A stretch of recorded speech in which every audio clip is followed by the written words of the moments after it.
Te tocan $15, papá. Esa fue la oferta final de mi hijo. Su voz goteaba con la satisfacción de un hombre a punto de heredar la fortuna de $160 millones de su madre. Él quería que yo estuviera en primera fila en la lectura del testamento, solo para ser testigo de su victoria, para ver mi cara cuando mi completa y absoluta inutilidad quedara registrada en un acta legal. Lo que él no sabía era que mi exesposa incluso en la muerte tenía una última jugada preparada, y yo era la pieza central de ella. Antes de contarte cómo se desarrolló todo, déjame saber en los comentarios desde dónde escuchas esta historia. Y asegúrate de dar me gusta y suscribirte al canal La Furia de la Abuela. Si crees que a veces las personas más calladas tienen los planes más devastadores. El sonido de la cepilladora de madera era mi sinfonía. Durante los últimos 5 años había sido la banda sonora de mi vida. Cada zumbido agudo era una nota, cada viruta de nogal un verso.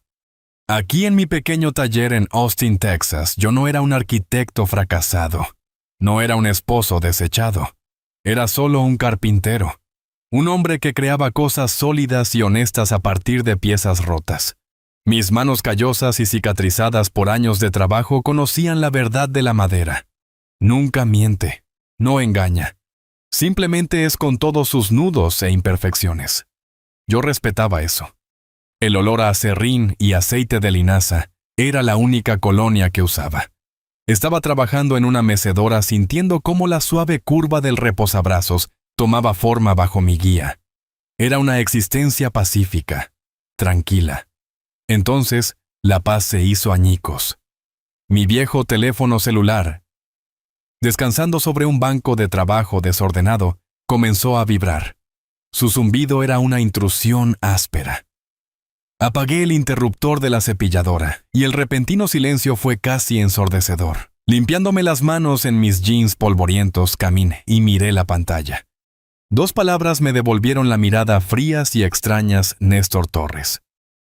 20 años. Ese es el tiempo que había pasado. 20 años sin una sola llamada telefónica que no fuera una exigencia o un insulto. Sin tarjetas de Navidad. Sin felicitaciones de cumpleaños. Solo un vasto y vacío silencio construido ladrillo a ladrillo con acusaciones y desprecio. Había asumido que ese silencio duraría hasta que uno de nosotros estuviera bajo tierra. Supongo que tenía razón a medias. Respiré hondo el aire sabía a aserrín y abrí el teléfono. Mi voz estaba ronca por la falta de uso. «Hola». La voz al otro lado era cortante y pertenecía a un mundo a 1.000.000 de kilómetros de mi taller. Era la voz del tráfico de Nueva York y de trajes de $1,000. «Julián». Nunca me llamaba papá. Ya no. Yo era Julián. Un hombre que pronunciaba como si fuera un inconveniente leve como una pelusa en su chaqueta. «Néstor, tu madre se ha ido». No había tristeza en su voz. Ningún duelo. Dijo la frase con el desapego emocional de un presentador de noticias leyendo un teleprompter. La semana pasada, un derrame cerebral. Fue rápido. Me quedé inmóvil mirando por la ventana del taller hacia el patio bañado por el sol de Texas. Un extraño entumecimiento me invadió. Isabel. Se ha ido. Las palabras no parecían encajar.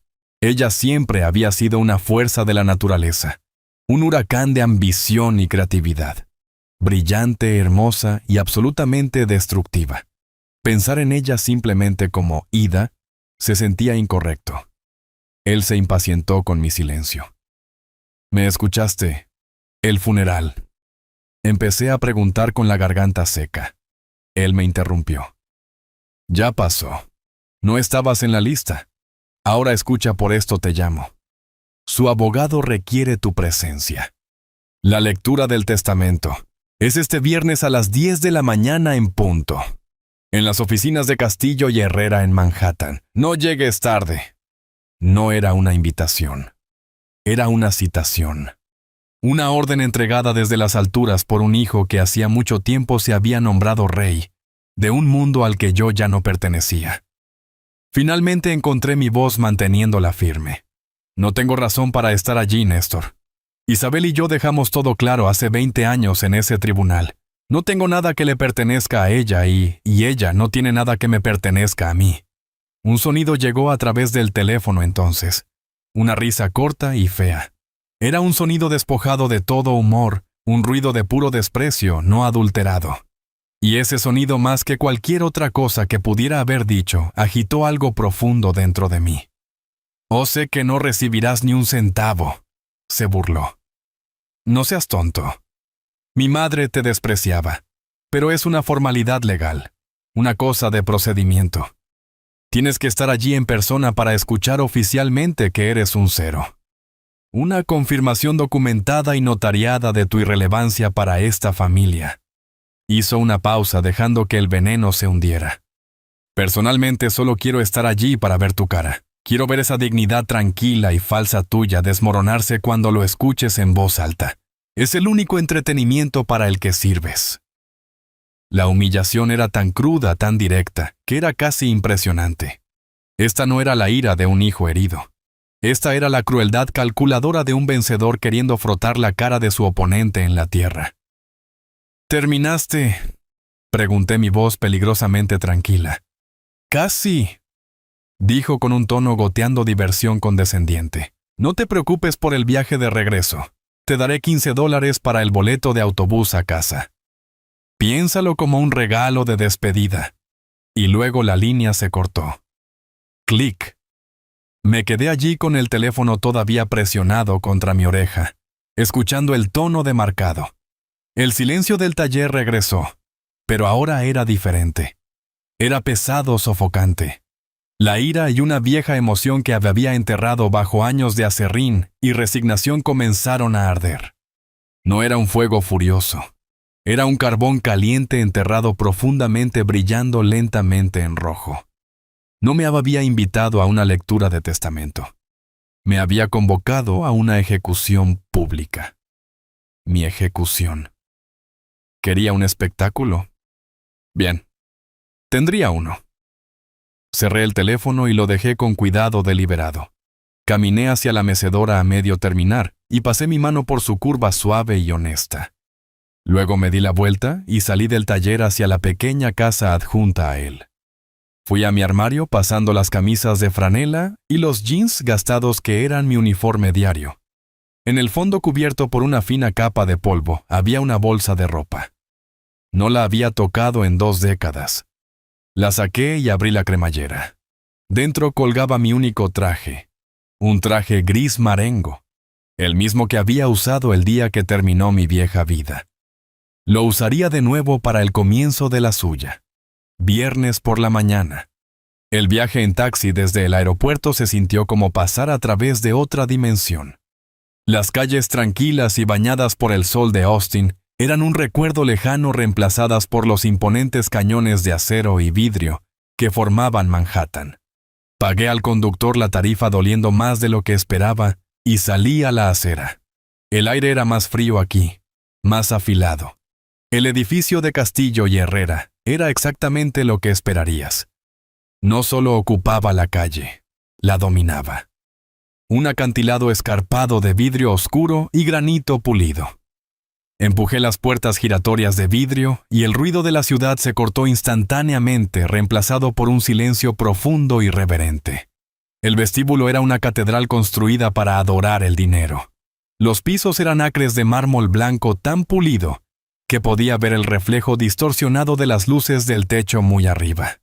Las paredes estaban revestidas de caoba oscura y brillante, oliendo levemente a aceite de limón y riqueza antigua. Yo había pasado toda mi vida diseñando edificios, pero nunca había diseñado un espacio como este. Esto no fue construido para personas, fue construido para intimidar, para recordar a cada persona que entraba lo pequeña que era. Y yo me sentía pequeño. Llevaba mi único traje, el gris marengo. La tela era buena lana tan fina que ya no se encontraba mucho, pero estaba 20 años pasada de moda.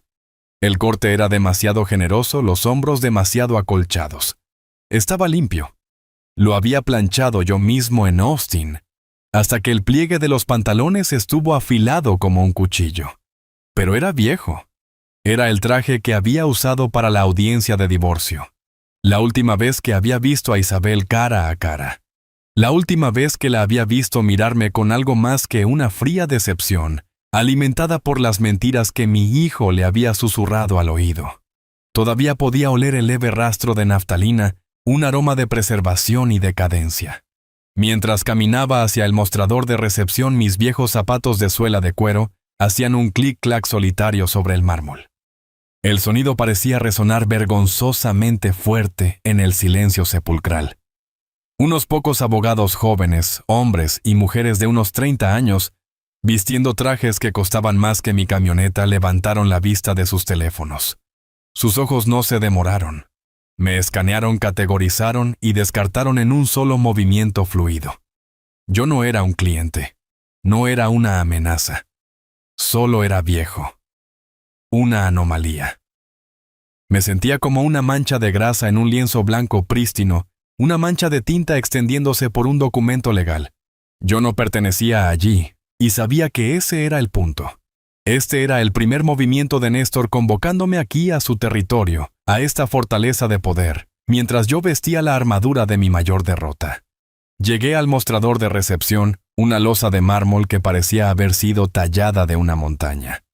La mujer detrás de él era joven rubia y llevaba unos auriculares tan elegantes que parecían parte de ella. «Puedo ayudarle». Su voz era brillante, pero sus ojos estaban aburridos. «Estoy aquí para una reunión a las 10», dije, mi voz sonando áspera como madera sin lijar. La lectura del testamento de Isabel Montoya de Torres. «Mi nombre es Julián Torres». Sus ojos parpadearon. El nombre Torres se registró, pero la cara no coincidía. Sin duda esperaba a alguien que se pareciera a Néstor, a alguien que perteneciera. No a mí. Un destello de confusión, luego desdén, pasó por sus rasgos antes de que la máscara profesional volviera a su lugar. «Por supuesto», dijo su sonrisa sin llegar a sus ojos. «El señor Herrera lo está esperando. Por favor, tome asiento. Estarán con usted en breve». Hizo un gesto hacia una zona de espera, una colección de sofás de cuero negro, bajos dispuestos alrededor de una enorme mesa de vidrio. Me senté en el borde de uno. El cuero estaba frío y rígido. Junté mis manos ásperas y callosas de carpintero, descansando sobre la tela de mi viejo traje. Miré el arte abstracto y costoso en las paredes. No significaba nada para mí. Era solo color y forma diseñados para llenar un espacio. Yo era un fantasma, una reliquia de un pasado que todos habían acordado enterrar. Y estaba sentado aquí esperando que me dijeran que oficial y legalmente no valía nada, justo como mi hijo había prometido. La ira de esa llamada telefónica, el carbón caliente y latente, ardió un poco más brillante. No estaba aquí para ser humillado. Estaba aquí para terminar esto. No simplemente entraron a la sala de espera. Hicieron una entrada. Era Néstor y no estaba solo. Se movía con una confianza inmerecida, la arrogancia de un hombre al que nunca le han dicho que no en su vida. Llevaba un traje azul marino Tom Ford, que probablemente costaba más de lo que yo ganaba en 6 meses. Le quedaba perfectamente, acentuando un físico mantenido por entrenadores personales, no por trabajo duro. Su cabello estaba peinado hacia atrás. Su reloj era un destello de oro y acero en su muñeca. Y su expresión era de aburrimiento y derecho propio. Siguiéndolo iban sus accesorios. La primera era una mujer joven, imposiblemente delgada y sorprendentemente hermosa, de una manera severa y artificial. Estaba embutida en un vestido de diseñador ajustado y aferraba un bolso Hermès como si fuera un salvavidas. Su nombre, aprendería, era Sofía. Estaba absorta en su teléfono, su pulgar moviéndose interminablemente por la pantalla. El segundo era un hombre de unos 40 años con un bronceado demasiado perfecto para octubre en Nueva York y dientes demasiado blancos para ser reales. Tenía la sonrisa fija y depredadora de un tiburón. Este tenía que ser Carlos, el asesor financiero. No eran una familia llorando una pérdida. Eran una manada de depredadores rodeando lo que creían que era su presa. Néstor caminó hacia el mostrador de recepción sin siquiera mirar en mi dirección. «Néstor Torres», anunció su voz, resonando ligeramente en el gran espacio. Herrera me está esperando. La recepcionista, que apenas me había mirado de repente, era todo sonrisas y eficiencia. Sí, señor Torres. Enseguida, señor Torres. Por favor, tome asiento. Se dio la vuelta entonces con la intención de reclamar uno de los sofás de cuero, y sus ojos finalmente aterrizaron en mí. Se detuvo. Una sonrisa lenta y cruel se extendió por su rostro. Era la sonrisa de un gato que acaba de acorralar a un ratón. Caminó hacia mí, sus zapatos caros silenciosos sobre el mármol. Sus dos acompañantes lo siguieron con la curiosidad despertada. «Dios mío», dijo su voz lo suficientemente alta para que toda la sala la oyera. «Realmente viniste». Me miró de arriba abajo, su mirada deteniéndose en mi viejo traje, el cuello desgastado de mi camisa. «Supongo que realmente necesitas esos $15». Sofía la joven levantó la vista de su teléfono por primera vez. Soltó una risita corta y aguda, el sonido como vidrio rompiéndose. La sonrisa de tiburón de Carlos se ensanchó. Me miró no como a una persona, sino como a un mueble anticuado, algo para ser sacado y tirado. Ni siquiera se molestó en ofrecer una mano, solo una evaluación clínica y despectiva. Néstor hizo un gesto vago en mi dirección dirigiéndose a sus dos discípulos. Dijo, y la forma en que hizo una pausa fue un insulto en sí misma. «Es mi sistre», dijo la palabra padre, como si fuera un secreto sucio, un hecho biológico desafortunado, que se veía obligado a reconocer. Era una disculpa. Se estaba disculpando con ellos por mi propia existencia, por mi traje raído, por mis zapatos gastados, por mi fracaso en ser alguien que reflejara su propia gloria percibida. Lo recordé a los 10 años. Mañana de Navidad. Yo había pasado semanas en mi taller cuando todavía tenía uno elaborando a mano, un modelo detallado de un acorazado. Había estado tan orgulloso de ello. Néstor abrió la caja, la miró por un segundo y la tiró a un lado. «No es de marca», se quejó. «Quiero lo que tienen mis amigos». Isabel, siempre rápida para arreglar cualquier problema con dinero, había aparecido con una consola de videojuegos costosa. Ella había creado este monstruo, un capricho mimado a la vez. Este hombre parado frente a mí no era un hombre en absoluto. Era solo una colección de apetitos envuelta en un traje de $10,000. No dije nada. Solo lo miré. Me encontré con su mirada engreída y arrogante y la sostuve. No me estremecí. No me defendí. Mi silencio pareció ponerlo más nervioso de lo que cualquier réplica enojada podría haber hecho. Esperaba una reacción, súplicas, ruegos, ira, cualquier cosa para confirmar su poder sobre mí. No le di nada, solo me senté allí, un fantasma en un traje gris, viendo el espectáculo que estaba tan desesperado por producir. Su sonrisa se tensó. No se estaba divirtiendo tanto como había planeado. Se apartó de mí hablando con Carlos. «Así que lo primero que hacemos es liquidar la cartera de bienes raíces en...». Fue interrumpido por el sonido de una pesada puerta de roble abriéndose. Un hombre se paró en la puerta y toda la atmósfera en la sala cambió. La temperatura pareció bajar 10 grados. El espectáculo estaba a punto de comenzar. Mi hijo estaba allí disfrutando del brillo de su propia arrogancia, y mi mente viajó atrás. Mañana de Navidad. Tenía 10 años. Toda la casa olía a agujas de pino y canela horneada. Yo había pasado semanas en mi taller, el viejo, elaborando un modelo de acorazado para él a mano. Era una réplica perfecta del USS Missouri. Había tallado los pequeños cañones, enrollado las cuerdas en miniatura, pintado a mano la bandera en la popa.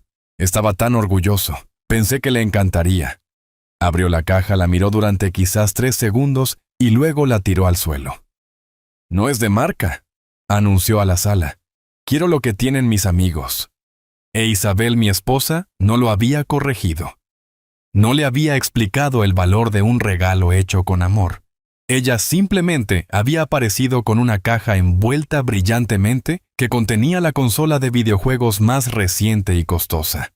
Ella no estaba siendo amable. Estaba siendo fácil.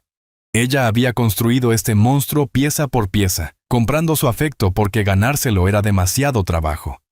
E incluso entonces creo que ella lo sabía. El recuerdo era tan claro, era casi un sabor en mi boca amargo y triste. Fue interrumpido por el sonido de una pesada puerta de roble abriéndose.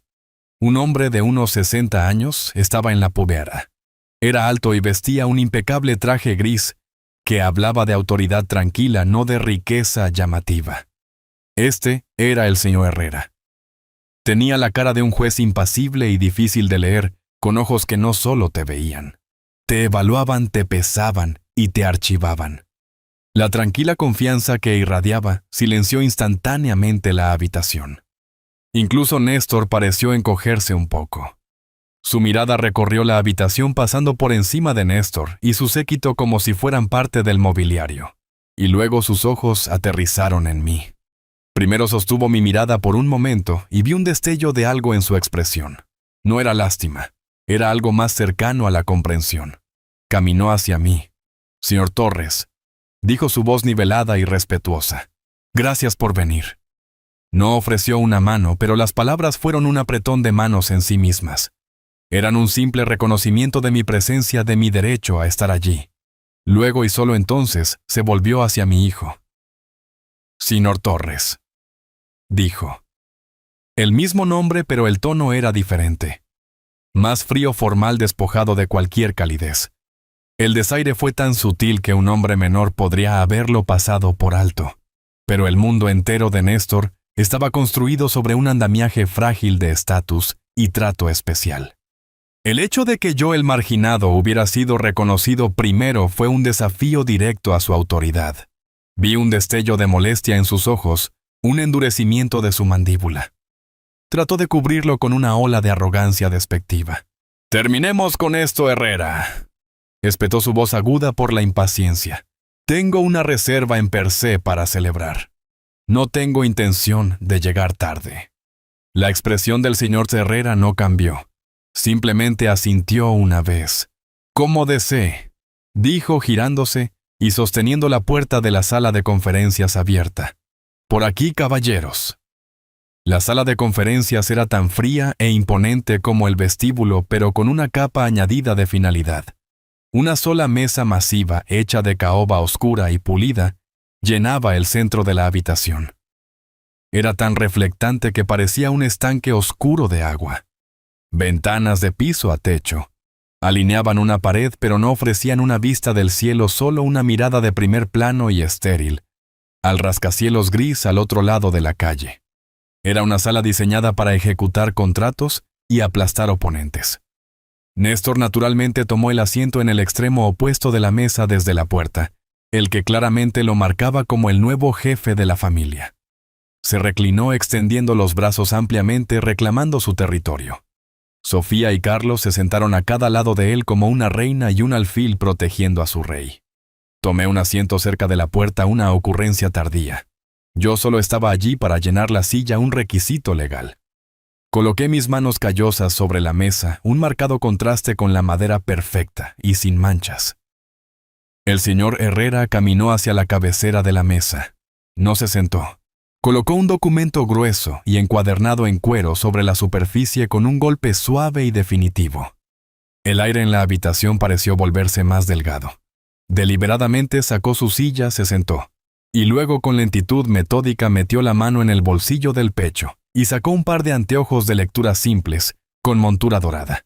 Se los puso, sus movimientos precisos, sin prisas. Tenía el control total. Abrió la carpeta. Las páginas eran gruesas de color crema. Se aclaró la garganta. «Esto», comenzó su voz llenando la habitación, «es la última voluntad y testamento de Isabel Montoya de Torres, con fecha del 4 de agosto de este año. Yo, Isabel Montoya de Torres». Incluso desde la tumba estaba haciendo una declaración. Ella había tomado mi apellido en el matrimonio, pero había construido su imperio con el suyo. Montoya. Un nombre que era una marca. Un nombre que valía, según mi hijo, $160 millones. La voz de Herrera era monótona, un instrumento perfecto para documentos legales. Estando en pleno uso de mis facultades mentales y físicas, declaro por la presente que esta es mi última voluntad y testamento, revocando todos los testamentos y codicilios anteriores hechos por mí hasta la fecha. Néstor suspiró una ráfaga de aire impaciente y miró su costoso reloj. Ya estaba aburrido. Primero, continuó Herrera, ordeno que todas mis deudas justas y gastos funerarios sean pagados de mi patrimonio. Hizo una pausa y luego pasó la primera página. Segundo, doy y lego la suma de $50,000 libres de impuestos a mi ama de llaves María González en gratitud por sus 25 años de servicio leal y su paciencia inagotable. Vi a Néstor poner los ojos en blanco. Murmuró algo a Carlos que no pude escuchar, pero la palabra cacahuates fue inconfundible. Yo, sin embargo, me encontré sonriendo solo un pequeño movimiento interno de los labios. María. La recordaba. Había estado con Isabel incluso antes de que el dinero se hiciera realmente grande. Una mujer amable y tranquila, que siempre tenía una taza de café caliente para mí en la cocina, después de una de mis discusiones espectaculares con Isabel. Ella lo había visto todo. Se merecía cada centavo. Era un destello de la mujer que una vez conocí. Isabel podía ser generosa. Simplemente elegía sus momentos. Tercero, leyó Herrera con voz inquebrantable. Doy y lego la suma de $100,000 al Fondo de Preservación de la Mariposa Monarca. Esta vez fue Sofía quien reaccionó. Soltó una pequeña burla incrédula. Mariposas, le susurró a Néstor lo suficientemente alto para que yo la oyera. ¿Habla en serio? Sentí una repentina punzada aguda en el pecho. No tristeza. Algo más complicado. Nostalgia. Antes de que naciera Néstor, antes de que Diseños Montoya fuera un imperio, Isabel y yo habíamos conducido un viejo Jeep hasta México. Habíamos dormido en moteles baratos y caminado por millas hacia las montañas para ver los santuarios de las monarcas. La recordaba parada en un claro, el aire espeso con millones de alas naranjas y negras, su rostro inclinado hacia el cielo, lágrimas corriendo por sus mejillas. «Es la cosa más hermosa que he visto, Julián», había susurrado. «Es como si todas las almas del mundo volaran a casa». Ella se había acordado. Incluso después de toda la amargura, todos los abogados, todos los años de silencio, ella había recordado ese día. Esto no era solo un legado. Era un mensaje. Cuarto, doy y lego la suma de $25,000 a mi chofer Miguel Rodríguez por su excelente servicio y por no comentar ni una sola vez sobre los coloridos invitados que mi hijo trajo a mi casa. Néstor se enderezó de golpe. ¿Qué demonios significa eso? Carlos puso una mano en su brazo. No es nada, Néstor. Solo una pequeña broma. No significa nada. Pero Néstor se estaba poniendo visiblemente agitado. Esto no iba según su guión. Se suponía que él era la estrella y el acto de apertura estaba recibiendo demasiada atención. Comenzó a tamborilear con los dedos sobre la mesa de caoba, un tap-tap-tap agudo e impaciente que resonaba en la tranquila habitación. Herrera lo ignoró y continuó. Quinto, doy y lego mi colección de primeras ediciones de poesía modernista a la Biblioteca Pública de Nueva York. La DATAP. Con la excepción de un volumen, una copia de 1922, de La Tierra Baldía, de T.S. Eliot, la cual dejo a... Néstor golpeó su mano plana sobre la mesa. El sonido fue como un disparo. Herrera, por el amor de Dios. Retumbó. Podemos saltarnos las donaciones de caridad y las propinas de los sirvientes. Mi tiempo es valioso. Tengo una reserva.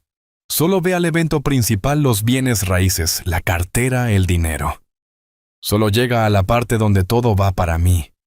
La habitación cayó en un silencio pesado y sofocante. El señor Herrera dejó de leer. No parecía sorprendido. No parecía enojado. Simplemente se detuvo. Muy lentamente levantó la cabeza, sus ojos todavía detrás de las gafas de lectura. Luego, con una deliberación que era más amenazante que cualquier grito, se quitó las gafas. Las dobló. Las colocó sobre la mesa y miró fijamente a mi hijo. Su mirada era plana, fría y absolutamente no impresionada. Era la mirada de un hombre que había tratado con niños mimados toda su vida y en este momento final había terminado con eso. «Señor Torres», dijo Herrera, y su voz había bajado perdiendo su monotonía, convirtiéndose en un instrumento preciso y afilado.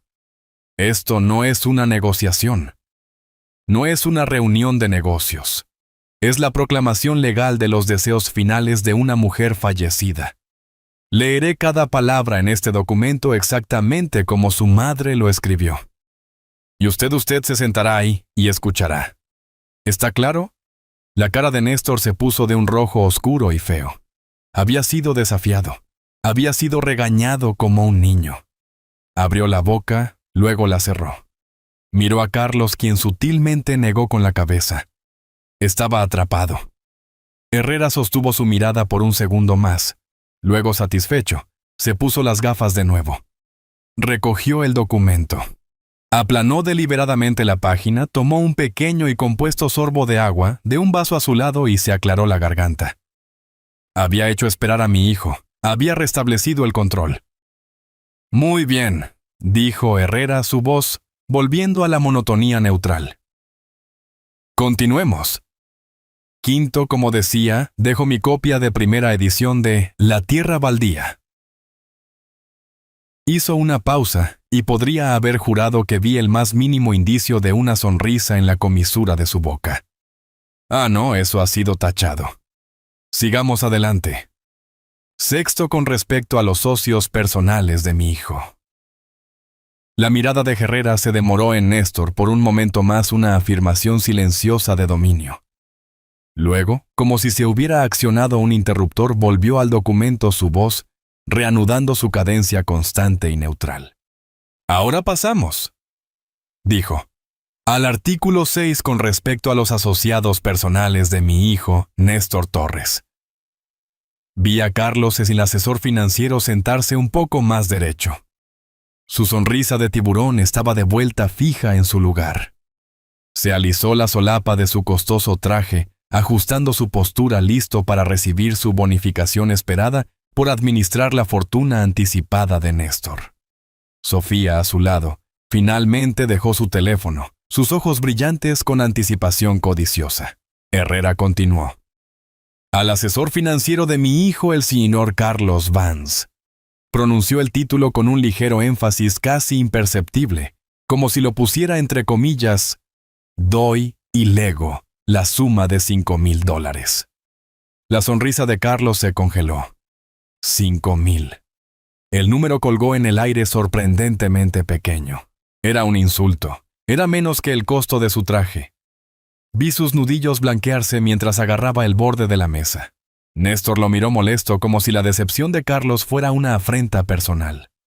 Pero Herrera no había terminado. «Lego esta suma con la recomendación adjunta y legalmente vinculante de que la use para inscribirse en un curso sobre ética profesional. Mis propios registros financieros muestran que tiene una necesidad significativa de un repaso sobre el tema». La sonrisa de tiburón se desvaneció, reemplazada por una máscara de furia pálida y aturdida. Su cabeza giró hacia Néstor con los ojos muy abiertos. «¿Qué es esto?», siseó su voz, una baja vibración de rabia. Acababa de ser llamado estafador en una sala llena de gente. «¿Y?», continuó Herrera sin perder el ritmo, dirigiendo su atención a la joven junto a Néstor. «A la actual compañera de mi hijo, Sofía, le dejo el bolso de imitación de alta calidad que intentó cambiar por mi bolso Birkin auténtico en mi armario el mes pasado». Si Carlos estaba aturdido, Sofía estaba incinerada. Su rostro perfectamente maquillado se puso de un rojo oscuro y manchado. Su boca se abrió. No solo había sido insultada, había sido expuesta. Expuesta como una ladrona común y mezquina. Frente al hombre que claramente estaba tratando de atrapar. Frente al abogado. Frente a mí, el fantasma que ni siquiera se había molestado en reconocer. La vieja bruja loca», chilló su voz, rompiéndose toda pretensión de sofisticación desaparecida. «Ella mintió, yo nunca». «¡Cállate!», rugió Néstor, su voz rebotando en las paredes de caoba. No la estaba defendiendo. Estaba silenciando un problema. Su imagen cuidadosamente construida se estaba desmoronando. Su séquito estaba siendo desmantelado pieza por las palabras de una mujer muerta. Estaba furioso no porque fueran insultados, sino porque esto estaba tomando demasiado tiempo. Esto era desordenado. Esto no era parte de su celebración de victoria. «No importa», les gruñó a ambos. «No es nada. Es una broma. ¿A quién le importa un bolso? ¿A quién le importan 5,000? Volvió su mirada furiosa hacia el abogado. «Continúe, Herrera. Deje de perder el tiempo con esta basura y vaya a mi parte». Me senté allí perfectamente quieto y por primera vez en 20 años sentí una conexión con Isabel. Esta era la mujer con la que me había casado. No la víctima que mi hijo había pintado que era, sino una mujer brillante, fría y letalmente precisa. No estaba simplemente leyendo un testamento. Estaba ajustando cada última cuenta.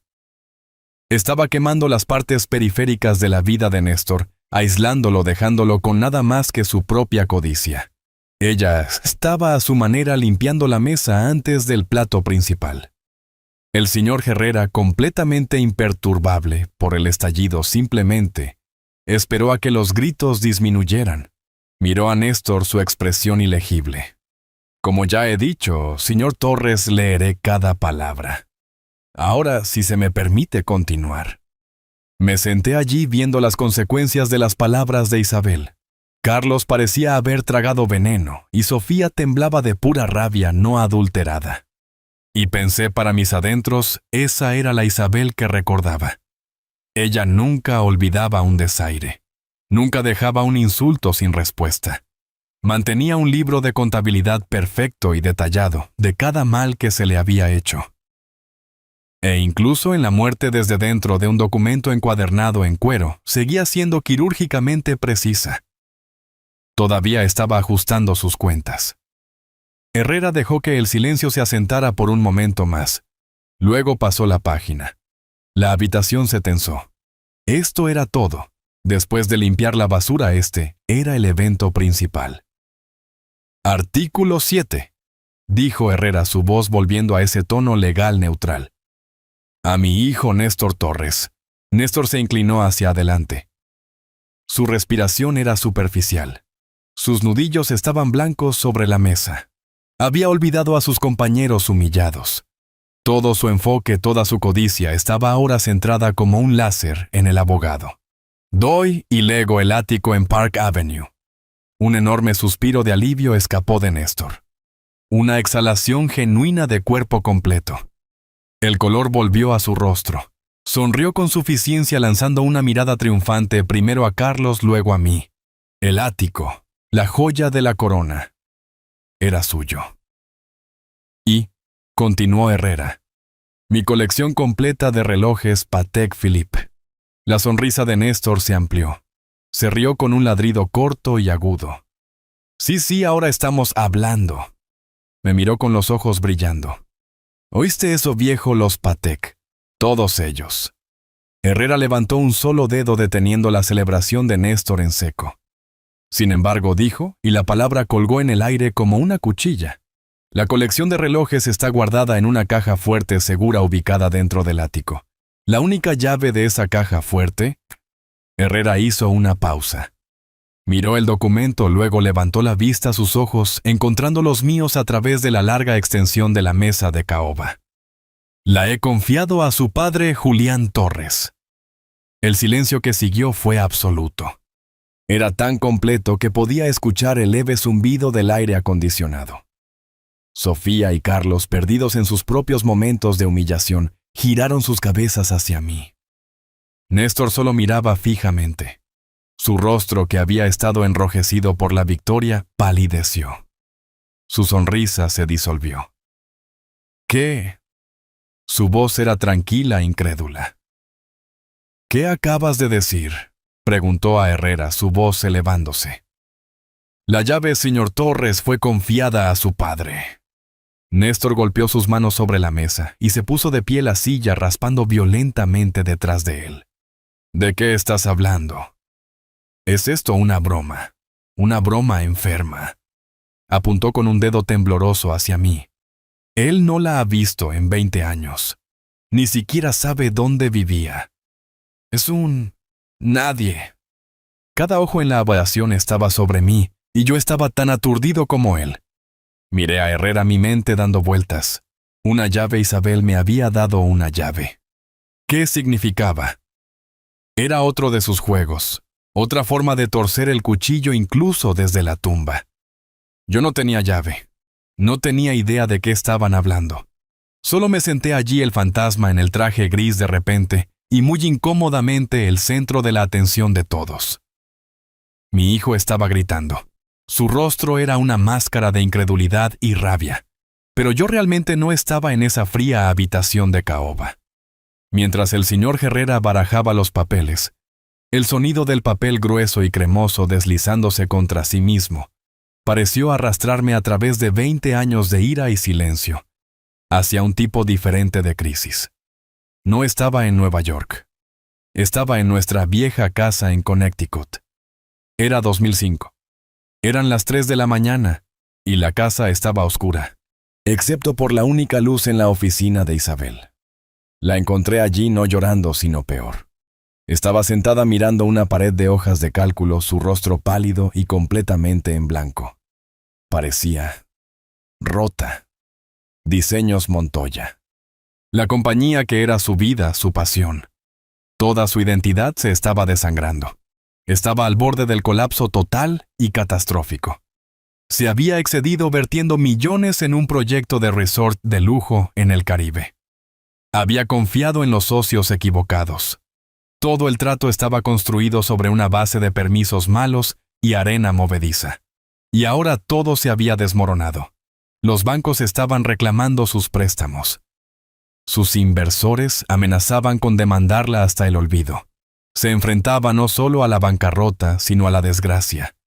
Recuerdo sentarme a su lado en esa oficina oscura, la pantalla de la computadora proyectando sombras fantasmales en su rostro.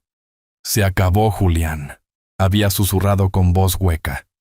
«Todo lo que he construido, todo se ha ido. Van a tomar la casa, van a tomar todo». No solo tenía miedo de ser pobre. Habíamos sido pobres antes cuando empezamos. Estaba aterrorizada de ser un fracaso, de ser vista como una tonta. Todo su mundo estaba construido sobre su reputación como una mujer de negocios brillante e infalible. Y ahora que esa reputación estaba a punto de ser ejecutada públicamente, me miró. Sus ojos, usualmente tan llenos de fuego y ambición, estaban vacíos. «Están hablando de negligencia criminal», dijo, las palabras apenas audibles. «Dicen que los engañé». Miré a la mujer que era mi esposa, la madre de mi hijo, la mujer brillante, exasperante y apasionada, que había amado, y supe en ese momento que se estaba ahogando, y estaba a punto de arrastrarnos a todos con ella. El recuerdo de 2005 se solidificó agudo y agonizante. Isabel, sentada en su oficina completamente rota. No solo parecía rota, estaba rota. Durante una semana nuestra casa fue una tumba. Los teléfonos sonaban sin parar, llamadas de banqueros enojados e inversores traicionados. Isabel simplemente dejaba que sonaran. Dejó de comer, dejó de dormir. Simplemente se sentaba en su oficina mirando las finanzas de la compañía, en la pantalla de su computadora viendo los números sangrar en un mar de rojo. Estaba paralizada. Se estaba ahogando. Y luego, aproximadamente una semana después de esta pesadilla viviente, una mano se extendió. No vino de un banco. No vino de un amigo o un colega de confianza. Vino de un correo electrónico encriptado, enrutado a través de un servidor en los Emiratos Árabes Unidos. Era una oferta para una reunión, un grupo de capital privado del que nunca había oído hablar, con sede en Dubái. Dijeron que habían estado siguiendo a Diseños Montoya por algún tiempo. Vieron potencial. Isabel estaba demasiado ida, demasiado paranoica para siquiera hablar por teléfono. Era un fantasma. Me rogó que fuera. Yo todavía era su esposo, su socio en la vida, incluso si no era su socio en el negocio. Yo era el arquitecto. Entendía el lado de la construcción de su imperio mejor que nadie. Así que fui. Me reuní con ellos en una sala de conferencias estéril y desalmada en un hotel cerca del aeropuerto Otto FK. Había 3 de ellos. No eran banqueros. Eran jóvenes impecablemente vestidos con trajes oscuros idénticos y tenían los ojos fríos de muertos de hombres que habían visto demasiado. Eran educados. Demasiado educados. Era el tipo de cortesía que se siente más amenazante que un insulto directo. Pusieron los términos sobre la mesa. Era en la superficie un milagro. Era asombrosamente simple. Inyectarían $100 millones en diseños Montoya con efecto inmediato suficiente para estabilizar el proyecto del Caribe, suficiente para pagar a los banqueros más enojados, suficiente para silenciar las demandas que amenazaban con cargos criminales. Era un rescate total. Me senté allí aturdido. A cambio, pregunté con voz cautelosa, ¿qué quieren a cambio?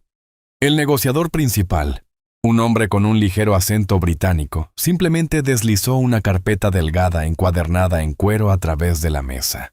Somos inversores, señor Torres. Simplemente queremos invertir en proyectos futuros. Creemos en la marca Montoya. Queremos ayudarles a construir. Llevé esa carpeta a casa. Se sentía pesada, como si estuviera hecha de plomo. Isabel, desesperada por cualquier pizca de esperanza, la abrió de golpe. Durante los primeros 10 minutos estuvo extasiada. Reía, lloraba, sostenía las páginas contra su pecho.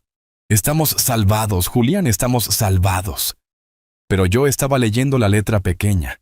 Yo era arquitecto. Pasé toda mi vida leyendo contratos. Pasé mi vida mirando planos. Y esto no era un rescate. Era un plano para un crimen. Isabel, dije, mi voz tranquila, cortando su celebración. Mira esto, los costos proyectados. Señalé el apéndice, la parte que esperaban que no leyéramos. Detallaba los proyectos futuros que querían financiar, una serie de rascacielos de lujo. Mira los números, dije. Están mal, están todos mal. Las proyecciones de costos están infladas en al menos un 40%. Ella no lo entendió al principio. Estaba demasiado cegada por el salvavidas de 100 millones. ¿Y qué?, dijo agitando la mano. ¿Están pagando de más?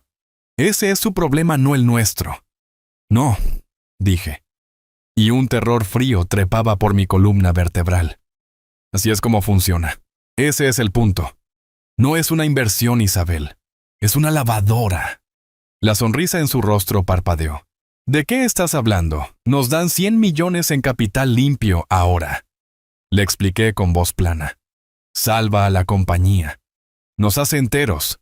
A cambio construimos sus proyectos futuros. Pero no les facturamos el costo real. Les facturamos el costo inflado. Les facturamos 140 millones. Pagamos a sus empresas fantasma, a sus proveedores en las Islas Caimán, esos 40 millones extra. Tomamos su dinero sucio y lo hacemos limpio. Hacemos que parezca pagos de construcción legítimos. Toqué la página de la firma. No están invirtiendo, Isabel. Están lavando dinero. Y quieren usar tu empresa, tu nombre, como detergente. El color desapareció de su rostro. Finalmente entendió verdaderamente. Había pasado toda su vida, toda su alma construyendo el nombre Montoya como un símbolo de lujo, calidad e integridad. Y estos hombres iban a usarlo para lavar su dinero de sangre. No, susurró. No lo haré. Entonces declaramos la bancarrota. Dije, declarando el hecho simple y brutal. Se acabó. No, gritó. La palabra salió de su garganta. Saltó caminando por la oficina como un animal enjaulado, sus manos retorciéndose en su cabello. No, no puedo. No entiendes, Julián. Agarró la parte delantera de mi camisa, sus uñas clavándose en mi pecho. Si vamos a la bancarrota, investigarán. Harán una auditoría forense. Encontrarán el desastre del Caribe. Dirán que fui negligente. Dirán que cometí fraude. Sus ojos estaban salvajes de terror. Es mejor que esto, Isabel, supliqué. Esto es una empresa criminal. Esto es la mafia, o peor. No me importa, chilló. Y luego simplemente colapsó. No se desmayó. Simplemente se derrumbó sobre la costosa alfombra persa, su fuerza desaparecida. Ya no era una CEO, no era una constructora de imperios. Era solo una mujer aterrorizada y atrapada. ¡Julián!, lloró su voz ahogada por la alfombra. Por favor, no puedo ir a la cárcel. No puedo ir a la cárcel. Me miró su rostro una ruina de rímel y terror. Era una mirada que nunca había visto en ella, una mirada de desesperación absoluta y sin fondo. No puedo perder la compañía, susurró su voz rompiéndose. No puedo, soy yo. Es todo lo que soy. Si pierdo Diseños Montoya no soy nada.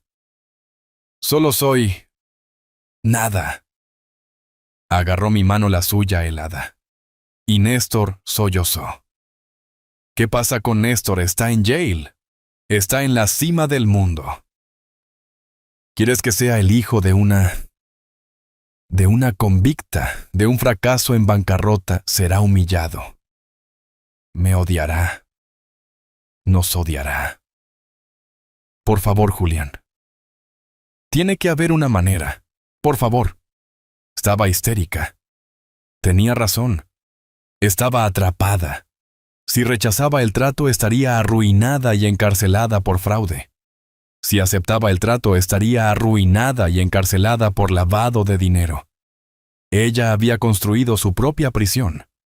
Me quedé allí viéndola desmoronarse. Esta mujer brillante, impulsada, imposible.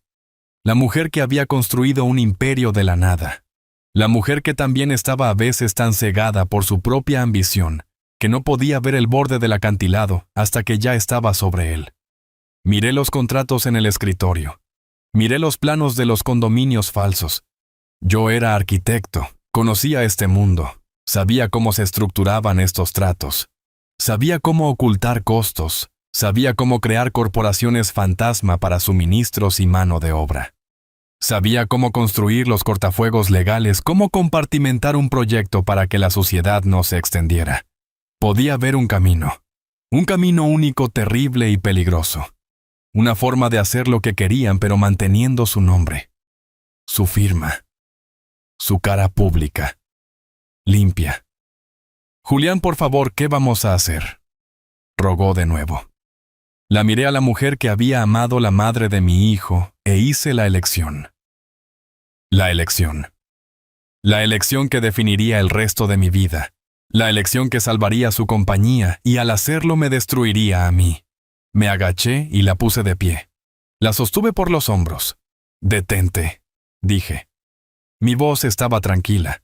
Era la calma preternatural de un hombre que acaba de aceptar su destino. «Deja de llorar. Ve a tu habitación. Ve a la cama». Me miró con los ojos muy abiertos y confundidos. «¿Qué? No vas a tener parte en esto», dije con voz firme. «No firmarás estos papeles. No tomarás estas reuniones. No estarás en estos correos electrónicos. Te concentrarás en diseñar. Te concentrarás en salvar la cara pública de la compañía. Harás lo que mejor sabes hacer». Un pequeño destello desesperado de esperanza brilló en sus ojos llenos de lágrimas. Pero el trato. El dinero, los contratos. Me aparté de ella y caminé hacia el escritorio. Recogí la pesada carpeta encuadernada en cuero. Miré la página de la firma, la destinada a ella, la presidenta. Y CEO de Diseños Montoya. «Déjame manejar esto», dije. Me convertí en un fantasma. Mientras Isabel volvía a hacer la cara de Diseños Montoya, asistiendo a galas y aprobando muestras de tela. Yo me mudé a las sombras. Me convertí en el intermediario. Yo fui quien voló a Zúrich, a Dubái, a Gran Caimán. Yo fui quien se sentó en habitaciones de hotel estériles negociando calendarios de pago con hombres que no tenían apellidos. De vuelta en Nueva York usé mi licencia de arquitecto, mi nombre, mi reputación para crear una serie de corporaciones fantasma. Construcciones Torres. Gestión de proyectos Torres. Suministros arquitectónicos Torres. Construí un laberinto de entidades legales, un complejo cortafuegos, diseñado para un propósito: evitar que la suciedad llegara a Isabel. El rescate de $100 millones llegó. Diseños Montoya se salvó. Los banqueros fueron pagados. Las demandas se desvanecieron. Isabel fue celebrada en las páginas financieras como una genio que había capeado la tormenta. Y luego comenzó la segunda parte del trato. El lavado. Yo fui quien firmó los contratos de construcción inflados. Yo fui quien aprobó las transferencias bancarias a cuentas anónimas. Yo fui quien supervisó personalmente la creación de facturas fraudulentas que certificaban que millones de dólares en mármol italiano o acero alemán habían sido entregados a los sitios cuando de hecho no había llegado nada más que un recibo bancario. Era bueno en eso. Aterradoramente bueno. Mi mente de arquitecto tan acostumbrada a construir estructuras reales sólidas era igual de experta en construir otras huecas y falsas. Durante 2 años viví una doble vida. Era un arquitecto respetado de día y un lavador de dinero de alto riesgo de noche. Salvé su compañía. Salvé su nombre. La salvé de la prisión. Pero no puedes mover tanto dinero sucio sin que alguien se dé cuenta. El FBI no vino por Isabel. Ni siquiera sabían que estaba involucrada. Vinieron por mí. Habían estado rastreando al grupo de Dubái durante años. Vieron el flujo de dinero hacia mis empresas fantasma.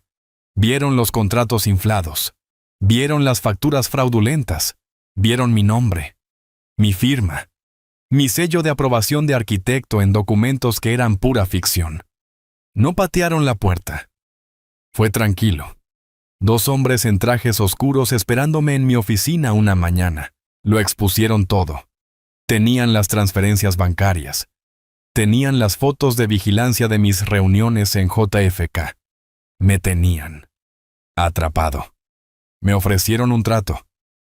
«Díganos para quién trabaja», dijo el agente principal. «Danos la organización. Danos a la gente en Dubái.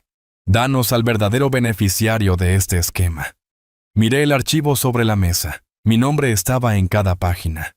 El de Isabel no estaba en ninguna parte. Había hecho mi trabajo demasiado bien.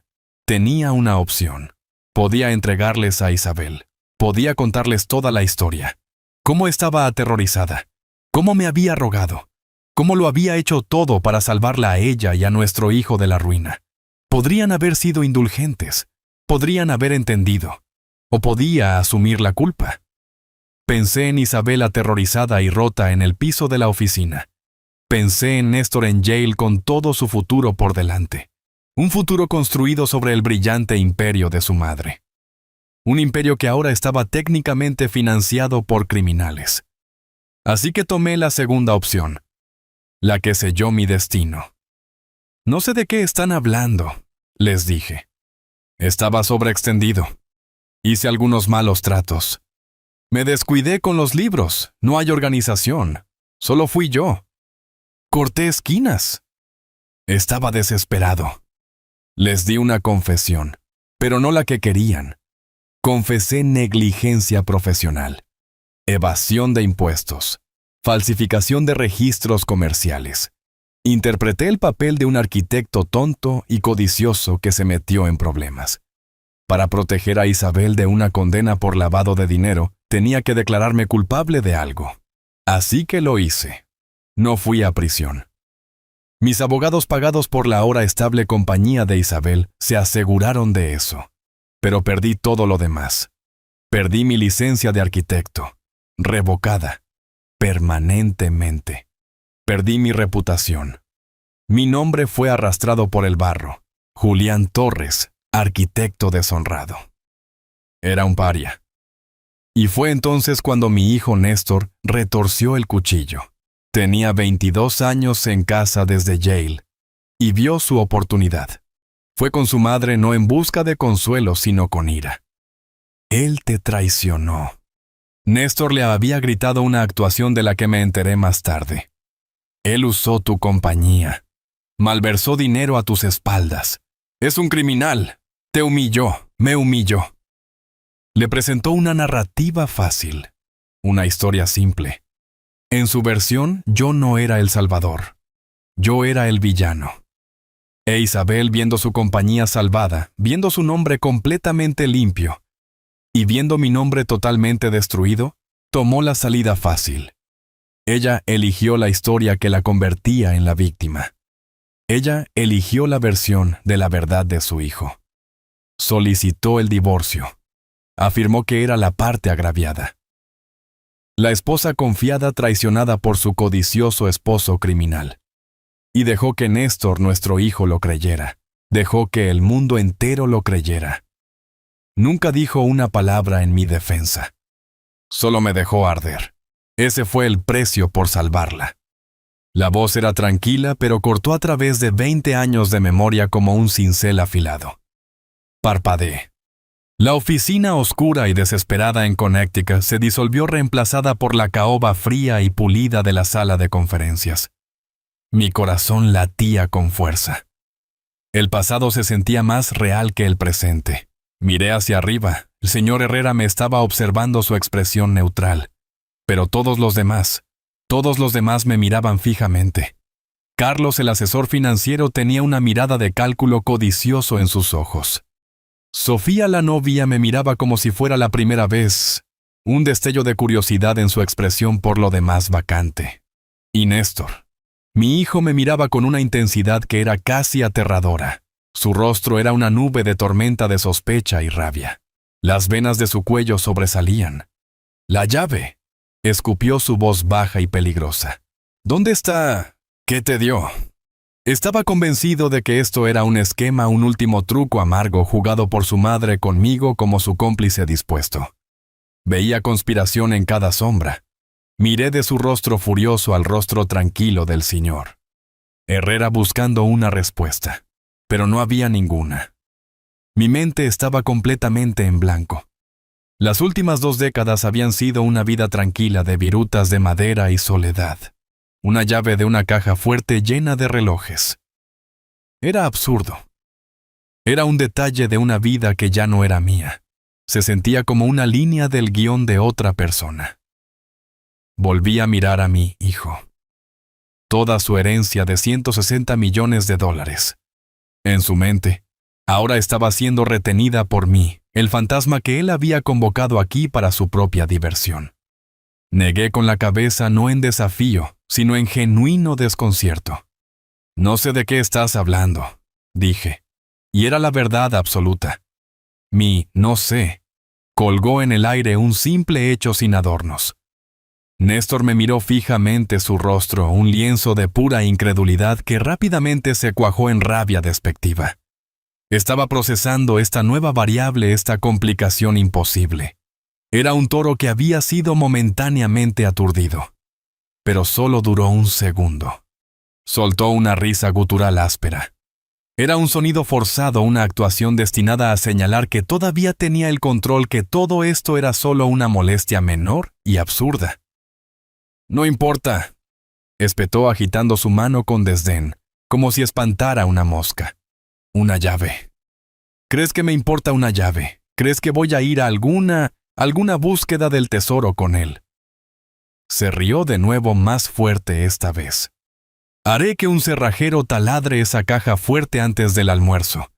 Es irrelevante un juego sentimental sin sentido de una mujer moribunda». Se volvió a sentar, pero no estaba relajado. Estaba enrollado como un resorte demasiado apretado. Apuntó con un dedo tembloroso y cuidado al señor Herrera. «Suficiente de estos juegos», puntuó cada palabra. «Suficiente de los sirvientes, suficiente de las mariposas y suficiente de las llaves. Vaya al grano, Herrera. El evento principal, los activos, los 160 millones. Lea la parte donde todo viene a mí. Léalo. Ahora». El señor Herrera miró a mi hijo por encima de sus gafas de lectura. No mostró miedo. No mostró molestia. Simplemente dejó que la orden de Néstor colgara en el aire, dejando que su propia arrogancia la sofocara en el pesado silencio. Luego, con esa misma calma metódica exasperante, se ajustó las gafas, tomó un pequeño sorbo deliberado de agua, de un vaso de cristal y pasó la página. El sonido del papel grueso y cremoso girando fue como un trueno en la tensa habitación.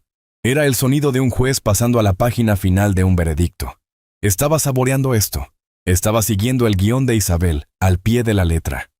Por supuesto, dijo el señor Herrera, su voz volviendo a ese tono plano y neutral. Ahora procederemos al artículo 8, la disposición del patrimonio principal, el residuo de todos los bienes reales y personales, donde quiera que estén situados. Esto era todo. El aire en la habitación era tan espeso que sentía que apenas podía respirar.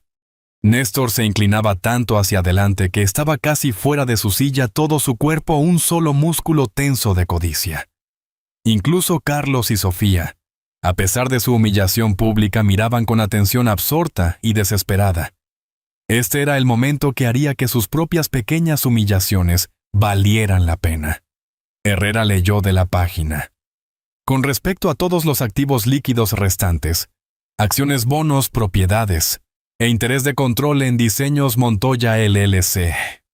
Se detuvo.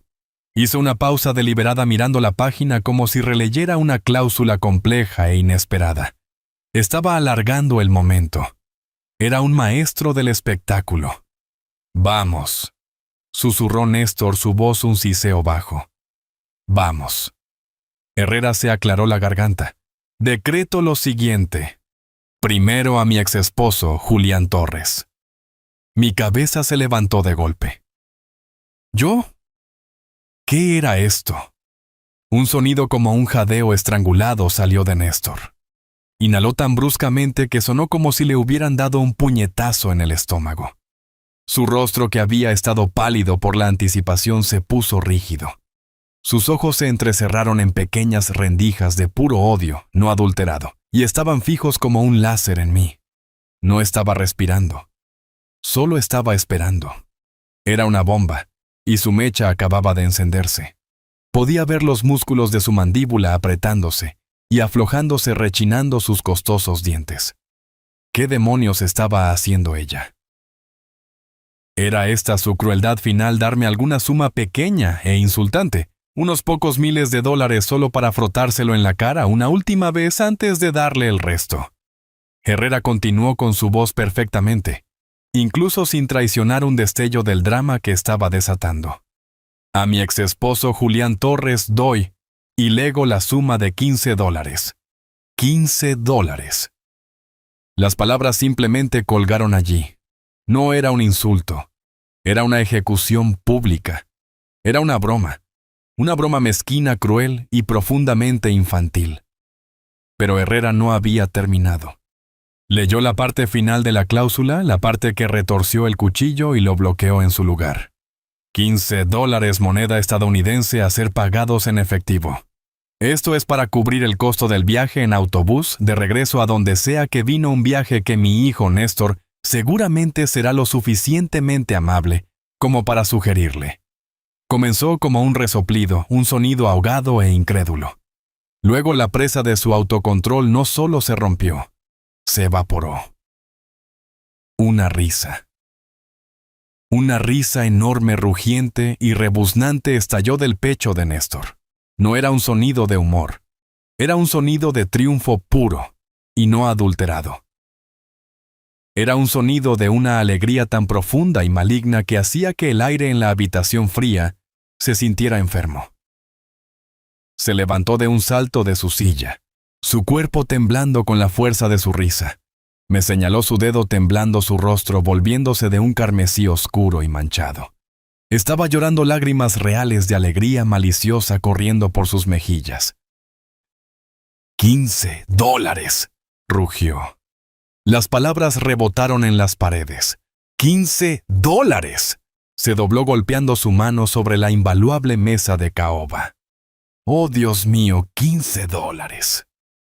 Carlos, que había estado sentado en un silencio aturdido y humillado, ahora parecía captar la nueva corriente. Vio su camino de regreso a las buenas gracias de su patrón.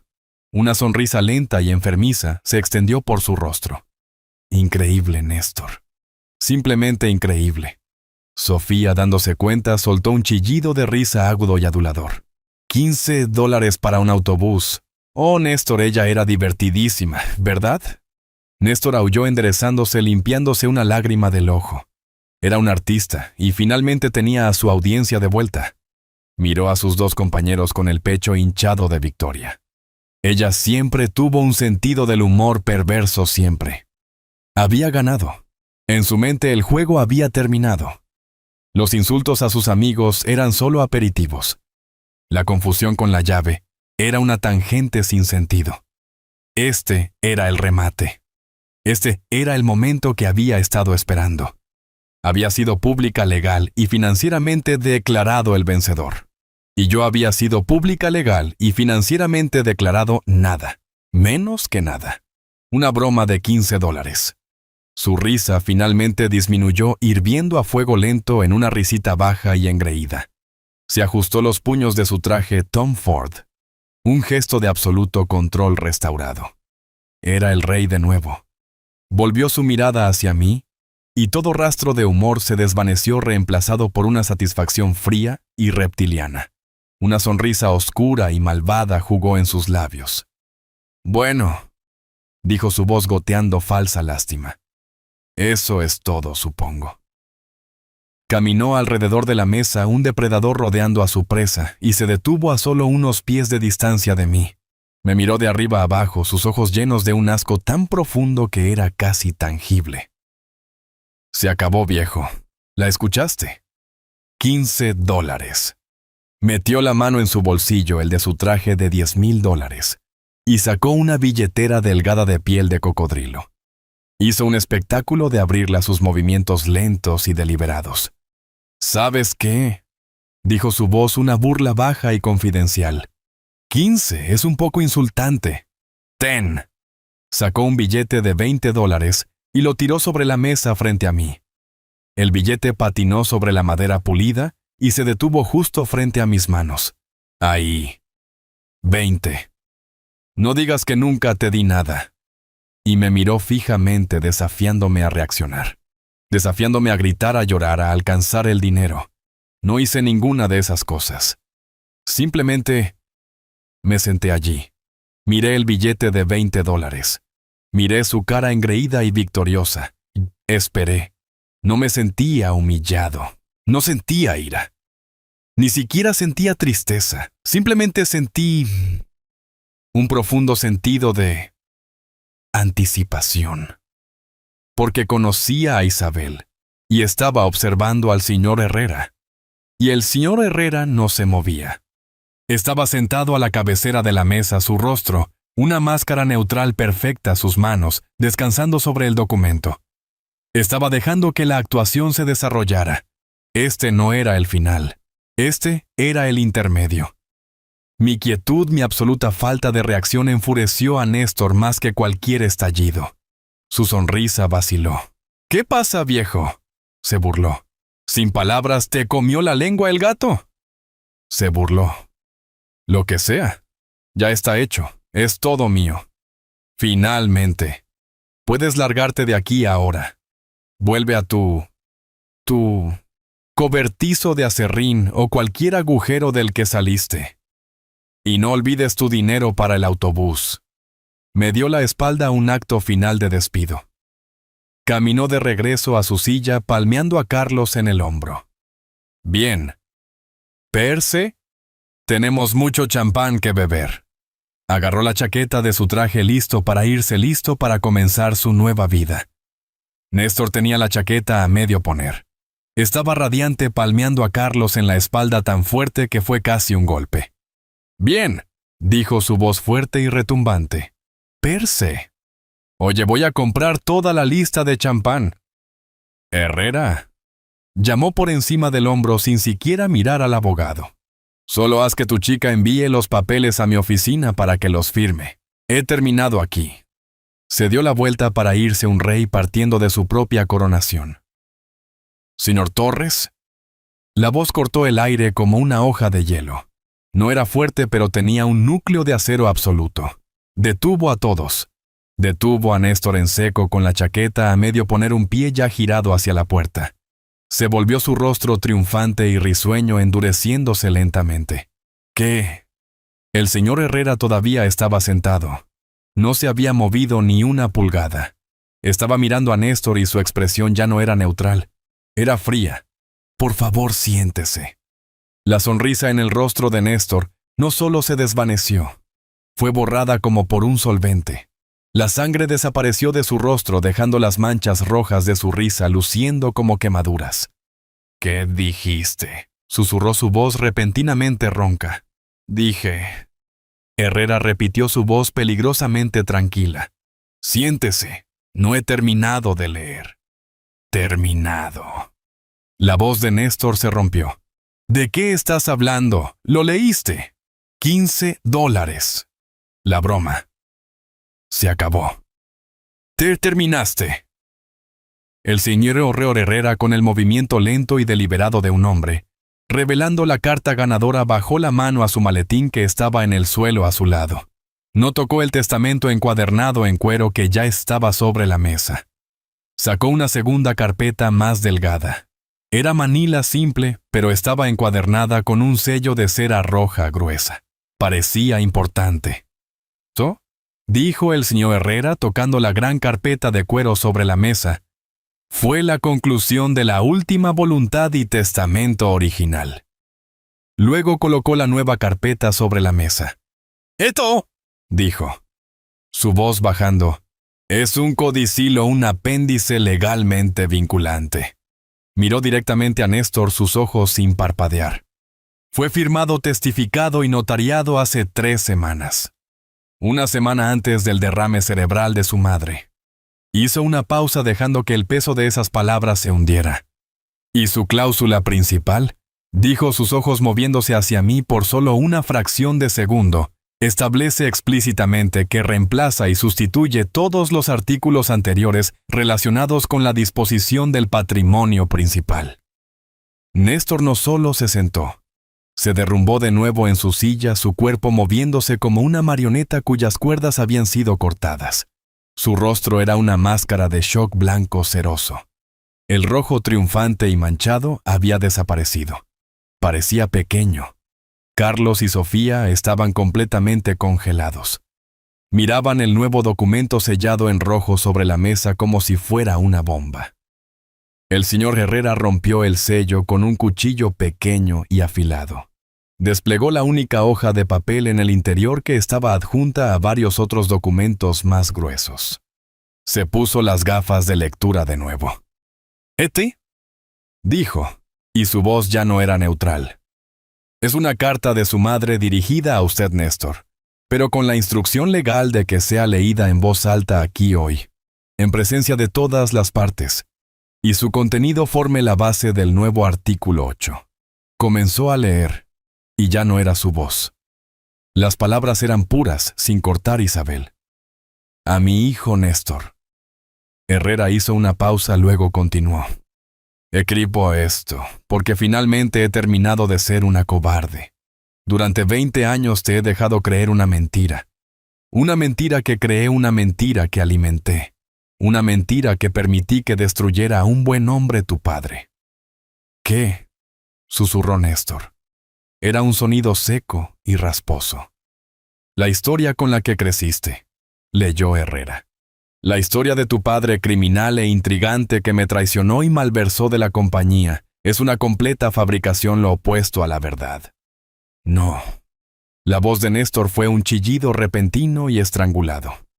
Se lanzó a mitad de camino a través de la mesa con los ojos salvajes. Estaba enferma. Estaba senil. «Esa no es ella. Esto es falso. Él. Me señaló. Él llegó a ella. La manipuló. Esto es una estafa». Se volvió hacia su abogado Carlos con los ojos suplicantes. «Carlos, dile, esto es inadmisible. Ella no era competente. Lo impugnaremos. Destrozaremos esto». El señor Herrera, luciendo profundamente aburrido, levantó una mano para detener la diatriba. Lentamente levantó uno de los otros documentos que habían estado en la carpeta sellada. «Sobre ese tema», dijo Herrera, su voz cortando el pánico de Néstor. «Adjunto a este codicilo hay una evaluación psiquiátrica y cognitiva completa de 40 páginas de su madre realizada por un panel de 3 neurólogos y psiquiatras independientes certificados. Se realizó a petición de ella 72 horas antes de que se firmara este documento.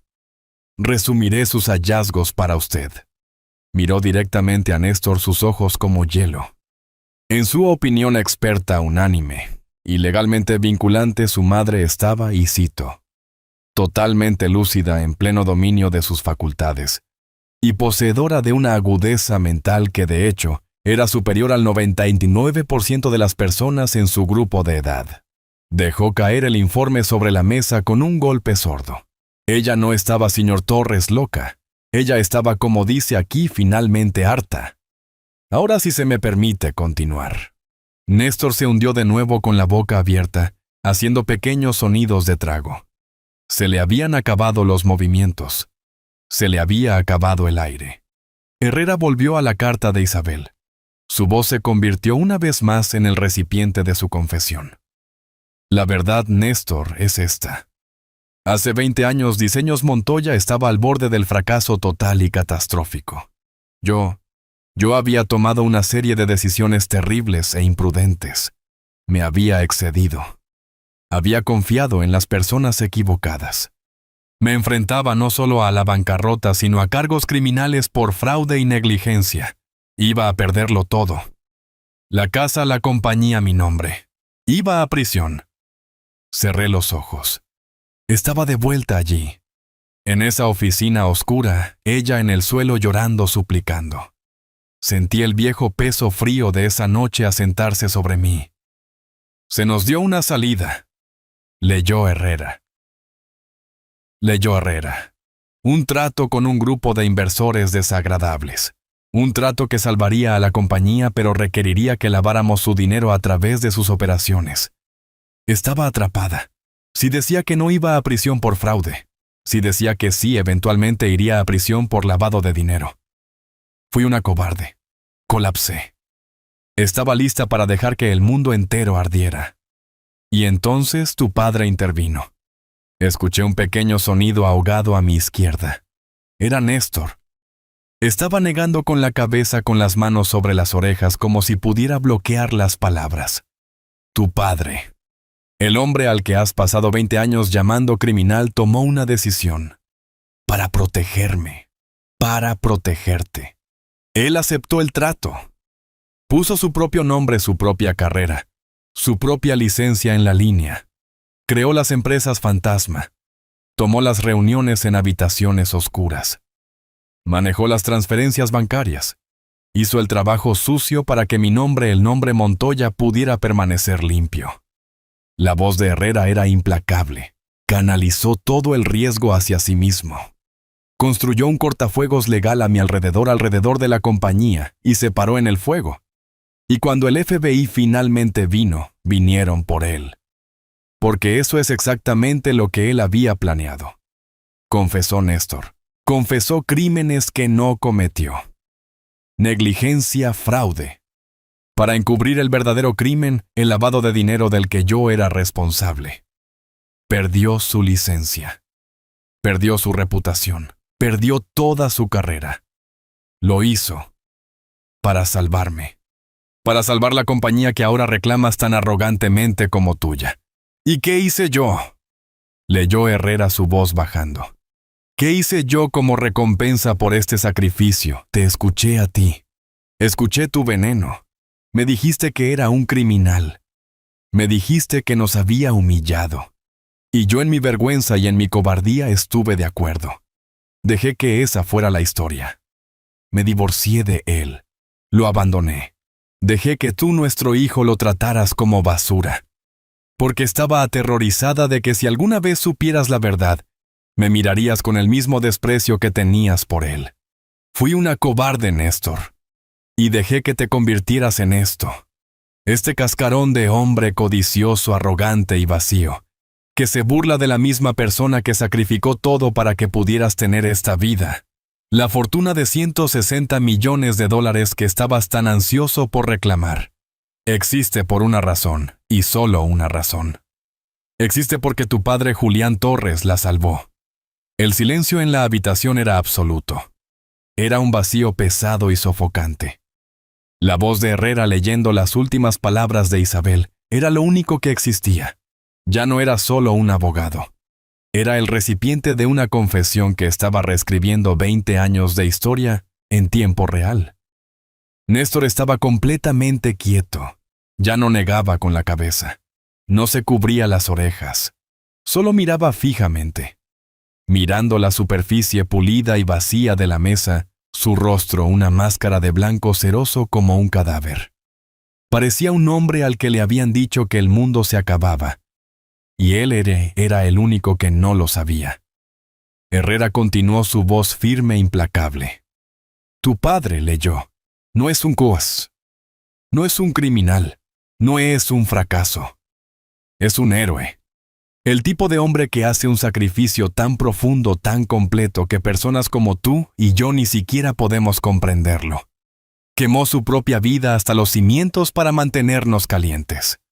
Y yo dejé que lo trataras como basura. Te animé a tratarlo como basura. Usé tu desprecio por él como un escudo para ocultar mi propia vergüenza. Cada vez que te burlabas de él, cada vez que lo llamabas viejo acabado, era una piedra más en el muro que construí, para protegerme de la verdad de que yo era la débil, que yo era el fracaso, que yo fui la que traicionó a esta familia. Mis manos temblaban. Las junté sobre la mesa, mis nudillos blancos. Podía sentir el picor caliente de las lágrimas detrás de mis ojos, un sentimiento que no había experimentado en décadas. No era tristeza. Era validación. Una validación terrible, dolorosa, con 20 años de retraso.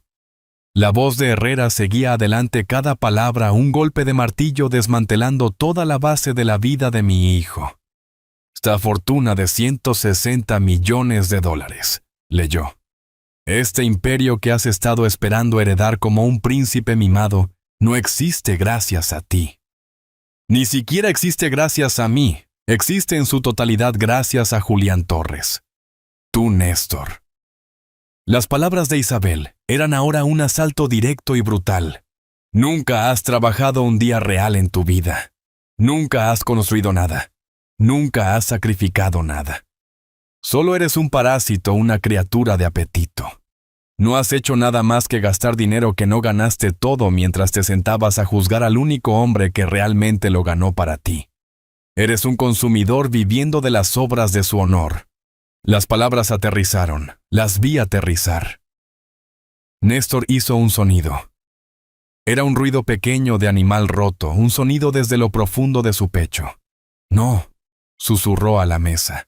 No, ella no lo hizo. Ella me amaba. Ella lo sabría. Ya no era desafiante. No estaba enojado. Solo estaba hueco.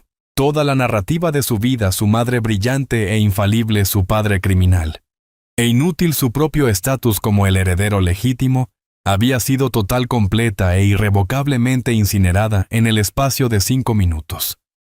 Lenta y mecánicamente se hundió en su silla. No solo se reclinó, se arrugó. Su traje de $10,000, su armadura de arrogancia de repente parecía 2 tallas demasiado grande para él. Parecía un niño perdido, roto y aterrorizado. No, susurró de nuevo, su voz rompiéndose. Es una mentira. Ella no lo haría. Herrera levantó la vista de la página, sus ojos fríos. Ella lo hizo, señor Torres, y lo hizo notarizar todo. Pasó la página. Y ahora la conclusión. La habitación ya no era solo una sala de conferencias. Era una sala de tribunal. Era un confesionario. Era una tumba. Y ahora era un escenario para el acto final. Néstor era una cáscara hueca desplomada en su traje caro. Estaba mirando la mesa, pero sabía que no veía la madera pulida. Estaba viendo la mentira de 20 años de su vida, ahora expuesta bajo la dura luz fluorescente.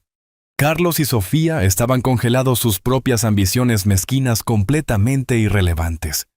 Eran solo daños colaterales en una guerra que nunca supieron que se estaba librando. La voz del señor Herrera, que había llevado el peso de la confesión de Isabel, ahora cambió. Se volvió más dura, más formal. Este era el juicio.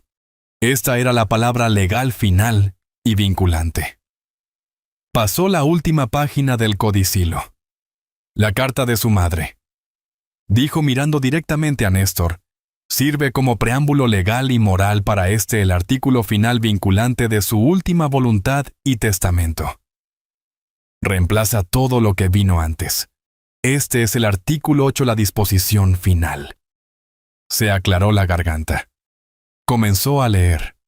Por lo tanto, leyó las últimas palabras de Isabel, habiendo declarado la verdad sin adornos y en un esfuerzo por corregir en la medida en que el dinero pueda una traición que nunca se puede deshacer. Hizo una pausa. Sus ojos escanearon la habitación asegurándose de tener la atención absoluta e indivisa de cada alma presente. La tenía. El silencio era tan completo que podía escuchar el pequeño zumbido mecánico del reloj en la pared. Por la presente decreto como mi último deseo y testamento vinculante. Continuó con voz firme. Toda mi propiedad real y personal donde quiera que esté situada todas mis acciones, bonos y activos líquidos. Mi colección de arte, mis participaciones privadas y lo más importante, mi interés de control total del 100%. Libre de gravámenes en Diseños Montoya, LLC. Y todas sus subsidiarias, un patrimonio con un valor estimado actual de $160 millones. Leyó la lista de activos como un juez leyendo una sentencia de muerte. No era un premio. Era un peso, un imperio, una carga imposible. Néstor no se movió, no respiró. Era una estatua de un hombre, su piel del color de la ceniza. Todo esto, leyó Herrera, doy lego y transmito. Se detuvo y levantó la vista. No miró a Néstor, no miró a Carlos ni a Sofía. Sus ojos claros y firmes detrás de sus gafas se movieron a través de la larga mesa pulida, y me encontraron a mí. Sostuvo mi mirada. En ese segundo de silencio toda mi vida pareció colgar en la balanza mi taller, mi aserrín, mi paz tranquila y solitaria. No estaba pensando en el dinero. No estaba pensando en la victoria. Estaba pensando, ¿qué ha hecho ella? ¿Qué juego final terrible y complicado era este? Todavía estaba tambaleándome por la confesión, por la validación que me habían robado durante 2 décadas. El dinero, el imperio, era una complicación que ni siquiera podía procesar. Era un idioma diferente. El señor Herrera volvió a mirar la página. Doy lego y transmito a mi exesposo Julián Torres. Las palabras no aterrizaron, simplemente colgaron en el aire. Julián Torres, yo. El hombre del traje de hace 20 años. El nombre que había sido convocado aquí para una ejecución pública. Escuché un sonido pequeño, húmedo y jadeante. Era Néstor. Pero no podía mirarlo, no podía moverme. Se sentía como si el techo del edificio hubiera sido removido, y todo el peso aplastante del cielo de Nueva York estuviera presionando sobre mis hombros. Millones de dólares. Diseños Montoya. No era un regalo. Era una cadena perpetua. Era una cadena. Era su forma de arrastrarme de mi oscura tranquilidad, de vuelta al mundo de vidrio, acero, contratos y mentiras del que había huido. Podía sentir mi corazón golpeando un ritmo lento y pesado en mi pecho. Pum, pum, pum. El señor Herrera, bendito sea, no dejó que el momento colgara. No dejó que nadie reaccionara. Sabía que las siguientes palabras eran las más importantes. Sabía que el dinero era solo una herramienta. La razón era la carga útil. Continuó leyendo con voz firme, proyectando en el silencio aturdido y muerto de la habitación. Dejo esto, leyó, no como un regalo, sino como un pago. Como una compensación largamente vencida y totalmente inadecuada por la carrera que permití que fuera destruida, por el honor que permití que fuera robado, y por la familia que yo en mi cobardía permití que se rompiera. Y eso fue cuando me golpeó. No se trataba del dinero. Nunca se trató del dinero. Se trataba de la razón. Era su confesión final escrita y legalmente vinculante. Era su disculpa. Era ella desde el más allá devolviéndome mi nombre, devolviéndome mi honor. No solo me estaba dando su compañía, le estaba diciendo al mundo que debería haber sido mía todo el tiempo que yo fui quien la había salvado. Miré mis manos ásperas y callosas de carpintero. Descansaban sobre la madera pulida y perfecta las manos de un hombre que construía cosas y ahora era dueño de un imperio que nunca había querido. Un pequeño sonido, un gemido vino del otro lado de la mesa. Era Néstor. Ya no era un monstruo, no era un rey, era solo un niño. Un niño de 42 años, cuya vida entera acababa de ser revelada como una mentira. Una mentira que su madre le había contado. Y una mentira que su padre había pagado. Carlos y Sofía ya eran fantasmas. Sus rostros estaban en blanco, sus mentes incapaces de procesar esta realidad. Habían enganchado sus vagones a una estrella fugaz, y ahora eran simplemente irrelevantes. Miré al señor Herrera. Me estaba observando. Estaba esperando. $160 millones. La compañía. El ático. Los relojes. Isabel, mi esposa, brillante, imposible y destructiva. Incluso en la muerte tenía que tener la última palabra. Tenía que controlar toda la narrativa. Me había exonerado. Me había completado. Pero al hacerlo me había encadenado a su legado para siempre.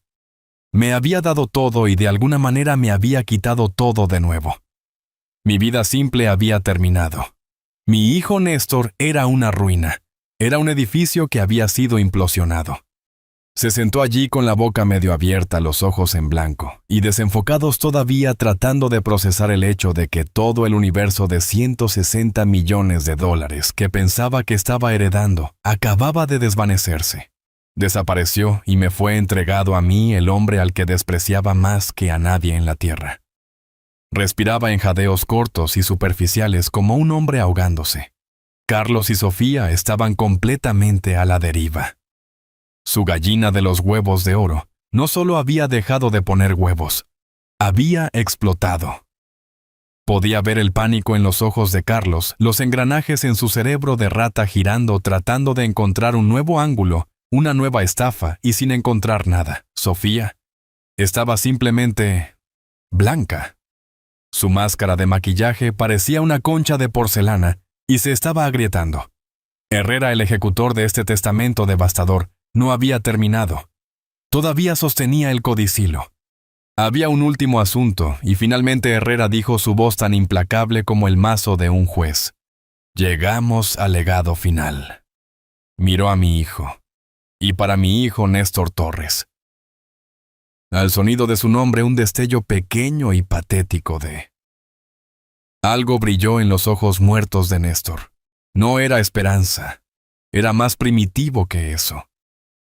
Era el instinto animal desesperado de no quedarse con absolutamente nada. Lenta y dolorosamente levantó la cabeza a sus ojos rojos y huecos fijos en Herrera. Estaba esperando. ¿Qué? 1 millón. Un fondo fiduciario. Una asignación. Alguna pequeña migaja de la mesa que pensó que había sido puesta para él.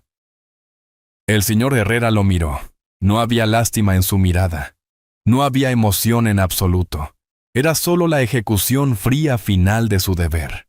Para mi hijo Néstor, leyó, quien ya ha recibido una vida de fortuna tanto en el dinero, que gastó tan libremente como en los sacrificios que nunca reconoció, le dejo solo una cosa. Herrera hizo una pausa. Miró este papel, luego volvió a mirar a Néstor. Le dejo precisamente lo que tan pensativa y públicamente ofreció a su padre. Sentí que se me cortaba la respiración. No. La mirada confundida y rota de Néstor se desplazó hacia mí, luego hacia Herrera. No entendía. No podía hacer la conexión. Su mente estaba demasiado destrozada. Yo no... tartamudeó. ¿Qué? El señor Herrera no respondió. En cambio, con un movimiento lento y deliberado, se acercó al costado de su escritorio. Abrió un solo cajón. Su mano entró y emergió sosteniendo un artículo. Un cheque. Un solo cheque de caja certificado por el banco. El señor Herrera en nombre del patrimonio. Dijo. Fue autorizado a preparar esto de acuerdo con los deseos de su madre. Lo sostuvo por un momento. Luego lo colocó sobre la mesa de caoba pulida. Lo deslizó a través de la vasta extensión de madera. Patinó haciendo un pequeño sonido susurrante y se detuvo directamente frente a Néstor. $15, dijo Herrera. Su voz era plana. Final. Su herencia, señor Torres, como especificó su madre para su pasaje de autobús. Carlos el Tiburón, el asesor financiero, no dijo nada. No hizo ningún sonido. Simplemente se levantó, silenciosa y suavemente empujó su silla. No miró a Néstor, no me miró a mí, simplemente se evaporó.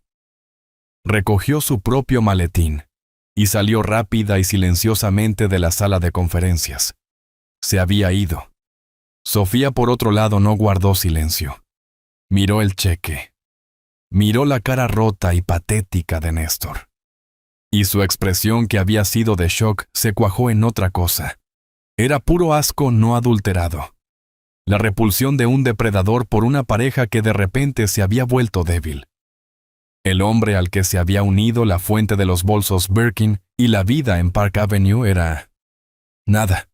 Era un hombre de $15. Tú, siseó su voz baja y llena de veneno. Eres patético. Se levantó, agarró su propio bolso caro, el real, y sin una sola mirada atrás, ella también salió de la zona de la habitación. El clic-clac de sus tacones altos en el piso de mármol afuera fue el único sonido, y luego quedaron 3. El cheque. El cheque de $15. Estaba sentado en la madera pulida, un monumento final y brutal a la arrogancia de mi hijo. Néstor lo miró fijamente. Su respiración, que había sido superficial y jadeante, simplemente se detuvo. Durante 5 segundos completos estuvo completamente inmóvil. Era una estatua de ruina. Podía ver los pequeños músculos de su mejilla temblando, la única señal de vida. Y luego explotó. No fue una palabra. Fue un grito, un rugido primitivo y gutural de tal rabia pura y no diluida que se sintió como un golpe físico. Era el sonido de un hombre que no solo había perdido todo, sino que acababa de darse cuenta en un instante horrible de que no era nada. ¡No! Sus brazos volaron barriendo la mesa. Vasos, libretas, la pesada jarra de agua. Todo salió volando. El cristal se hizo añicos contra la pared de caoba. «¡Te demandaré!», chilló su voz, rompiéndose, saliva volando de sus labios. No le estaba hablando a Herrera. Le estaba gritando al universo, a su madre muerta. «Los demandaré a todos». Estaba loca. Estaba senil. «Lo probaré. Lo quemaré todo hasta los cimientos». Giró sus movimientos espasmódicos y descoordinados, sus ojos salvajes e inyectados en sangre. Y entonces su mirada aterrizó en mí. Toda su rabia, toda su humillación, todo su dolor enfocado en un solo punto ardiente de odio. «Tú», bramó. «Esto fuiste tú. Tú hiciste esto, llegaste a ella, la manipulaste. Tú, ladrón». Y con eso se lanzó. No solo caminó. Se lanzó a través de la habitación, su silla estrellándose contra el suelo detrás de él. Ya no era un hombre de negocios. Era solo un animal ciego de furia. Sus manos estaban dobladas en garras y venía directo a mi garganta. Ni siquiera tuve tiempo de pararme. Solo me preparé. Pero Herrera fue más rápido. Su mano, que había estado descansando tranquilamente sobre el escritorio, se movió a la velocidad del rayo hacia un pequeño botón negro de intercomunicador. Lo presionó. Una vez, antes de que Néstor pudiera siquiera llegar a la mitad de la enorme mesa, las puertas de la sala de conferencias se abrieron de golpe. No uno, sino 2 guardias de seguridad llenaron la entrada. Estos no eran los tipos de policía de centro comercial. Eran hombres construidos como refrigeradores profesionales con trajes oscuros y auriculares, el tipo de hombres que protegen a multimillonarios y presidentes. Néstor, cegado por su propia rabia, ni siquiera los vio hasta que lo tuvieron. Un guardia agarró su brazo izquierdo. El otro agarró su derecho. Lo giraron la chaqueta de su traje de $1,000, rasgándose en la costura, y le inmovilizaron los brazos detrás de la espalda con una eficiencia brutal y practicada. «¡Quítenme las manos de encima!», gritó su voz, una mezcla patética de furia y pánico. Luchó debatiéndose contra su agarre, pero era como una mosca luchando contra el acero. El señor Herrera se levantó lentamente. Miró los restos de su sala de conferencias. Miró al hombre que luchaba, lloraba y gritaba cautivo por su seguridad. No levantó la voz, no tenía que hacerlo. «¡Sáquenlo!», dijo su voz plana y fría. «No puedes hacerme esto», chilló Néstor mientras comenzaban a arrastrarlo hacia atrás fuera de la habitación. «Soy Néstor Torres. Soy dueño de este edificio. Tendré sus trabajos. Voy a... Y señor Torres», agregó Herrera, su voz cortando la rabieta. Néstor se congeló su cabeza, girando sus ojos todavía salvajes. Herrera señaló el pequeño cheque blanco que aún estaba sentado inocentemente sobre la mesa. «No olvide su herencia». Eso lo rompió. El último fragmento de su cordura se rompió. Empezó a maldecir. Maldijo a Herrera. Maldijo a su madre. Pero sobre todo, me maldijo a mí. «Te mataré, viejo. ¿Me oyes? Te mataré». Todavía estaba gritando, todavía luchando mientras lo arrastraban al pasillo y hacia los ascensores, sus zapatos caros, raspando patéticamente en el piso de mármol. Las pesadas puertas de roble se cerraron y él desapareció. Las pesadas puertas de roble hicieron clic al cerrarse. El silencio que se apresuró a llenar el vacío de la rabia de Néstor fue profundo. Era un silencio espeso y pesado, roto solo por el sonido de mi propia respiración y el aullido distante y amortiguado de una sirena en la ciudad muy abajo. La adrenalina que me había mantenido erguido, el shock de la última hora, todo se drenó de una vez. Me sentí cansado de una manera que llegaba hasta los huesos. 20 años de agotamiento parecieron aterrizar sobre mí de una vez. Me desplomé en mi silla, la vieja lana de mi traje de repente sintiéndose pesada como una armadura. Solo quedábamos dos. Yo, el hombre que ahora poseía todo, y el señor Herrera, el hombre que había entregado el veredicto. Miré el caos, la silla volcada, el vidrio roto, el billete de $20 que Néstor me había arrojado todavía sentado en la mesa junto al cheque de $15. Miré a Herrera. Estaba enderezando tranquilamente los documentos, su rostro, una vez más una máscara neutral, como si un huracán de categoría 5 no acabara de atravesar su oficina. Solo quedaba una pregunta. El único cabo suelto. «La llave», dije, mi voz ronca. «Los relojes. ¿Por qué hizo eso? ¿Por qué involucrarme en eso?» Fue cruel. El señor Herrera dejó de barajar sus papeles. Me miró. Y por primera vez ese día una sonrisa humana genuina tocó las comisuras de su boca. Era una sonrisa pequeña, triste y conocedora. «Señor Torres», dijo su voz suavizándose. Esa fue la prueba final de su esposa para su hijo. Una prueba. Falló espectacularmente. Ella quería ver si él, aunque fuera por un momento, estaría dispuesto a humillarse y pedirle algo. Para ver si quedaba alguna parte de él que pudiera ser redimida. Sacudió la cabeza. Y fue un mensaje. «Para usted». Metió la mano en el bolsillo del pecho del que había sacado sus gafas. Sacó algo pequeño. No era la carpeta de cuero gruesa, ni el codicilo sellado. Era una llave. Una sola llave pequeña de latón antigua. Una llave de casa. La deslizó sobre la mesa. Hizo un pequeño tin metálico cuando se detuvo cerca de mi mano. «Exacta». Oh, ¿es la llave que ella dejó para usted? Nunca se trató de los relojes. Esa parte fue solo teatro, una forma de preparar el escenario. Miré el objeto pequeño y simple. «Entonces, ¿para qué es esto?» «Es la llave del ático», dijo Herrera. «Pero la caja fuerte adentro, la que ella mencionó, no contiene relojes. Néstor la hará taladrar y no encontrará nada más que cajas de terciopelo vacías. Otra broma final, supongo. Entonces, ¿qué hay en ella?» Pregunté, mi voz apenas un susurro. ¿Para qué es realmente esta llave? Herrera se inclinó hacia adelante. Hay otra caja fuerte, señor Torres. Una caja fuerte de pared, escondida detrás de una pintura en su estudio privado. Esta es la llave de esa caja fuerte. Hizo una pausa dejando que el peso de sus siguientes palabras aterrizara. En ella, dijo, está la evidencia original. Todo. El archivo completo y sin redactar de 2005. Todas las transferencias bancarias originales.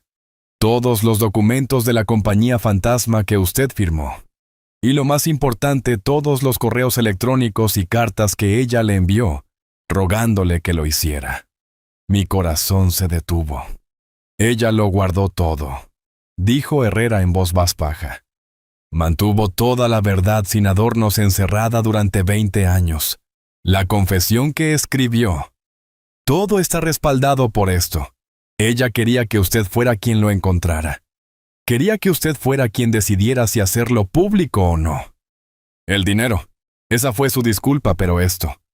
Asintió hacia la llave. Esto fue ella devolviéndole su nombre. Extendí mi mano, mis dedos ásperos y callosos, cerrándose alrededor de la pequeña y fría pieza de latón. Los 160 millones de dólares. Eso era un peso. Era una carga. Una nueva prisión. Pero esta llave, esto era libertad. Toda esta experiencia me enseñó una lección poderosa. La verdad que he aprendido tiene un peso y una paciencia propios. Durante 20 años una mentira envenenó a toda una familia, volviendo a un hijo contra el padre, que lo había salvado en secreto. Pero una mentira construida sobre el silencio y la vergüenza no puede durar para siempre. La confesión final de Isabel me mostró que no importa cuán profundamente esté enterrada la verdad, eventualmente se abrirá camino hacia la superficie. Demostró que el verdadero honor no se trata de reputación, sino de los sacrificios silenciosos y desagradecidos que haces. Al final, un nombre limpiado por la verdad es una herencia que vale mucho más que cualquier fortuna. ¿Qué habrías hecho tú con la llave y esa carga de 160 millones de dólares? Háznoslo saber en los comentarios a continuación.